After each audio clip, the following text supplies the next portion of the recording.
Ladies and gentlemen, in the last sequence, we finished off with a high elbow guillotine.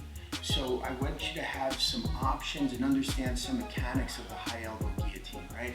So in the last sequence, we were going from Darce to a guillotine, and as we made this transfer from a Darce to come up and try to finish this high elbow guillotine, there are going to be times that I cannot finish the high elbow guillotine for different reasons. Sometimes they'll tripod up so high, sometimes I can't get the hands over the shoulder line, so they're still able to breathe, and I'm trying my best, I'm squeezing for whatever reason, I'm changing the angle, I just can't finish the move.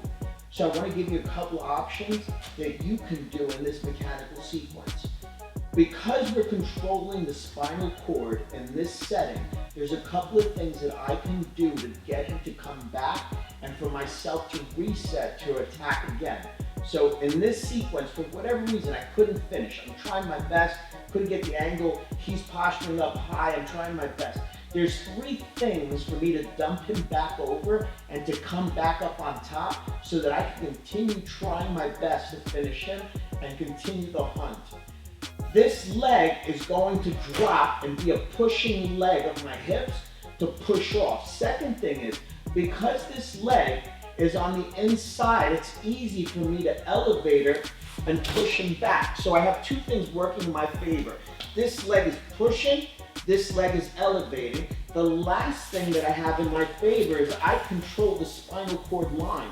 So as I push the spinal cord line in with my lat and my deltoids, what's going to happen is this spine is going to drive through the center pocket and dump it back over.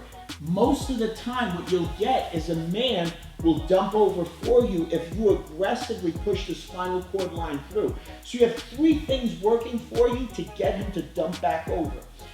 The next thing I want you to understand that every man, when you dump him over, is going to land in a different setting. What you're going to experience is when you dump them over, some men will land at this angle, some will land at a 90-degree angle with the floor, some will land here. And every one of those lands, there's about a 4 or 5 inch difference on the tilt of their body. Every one of those lands in that 4 to 5 inches is going to determine a different sequence that I'm going to attack from, because the blood flow and the angles of the arteries and the muscle lines are different in every one of those lands. So we're going to take it with the first land, okay? On the first land, when we dump over, when we landed him over, he's going to land on, he's not going to land totally on his back. What he's going to land is almost like he's coming up back to a turtle position. That's exactly what he's going to do, and I'm going to understand he landed at this angle that gave me some momentum to come back up and then make that transfer to a Darce again. So I drop my shoulder, I lace back up, and I finish again.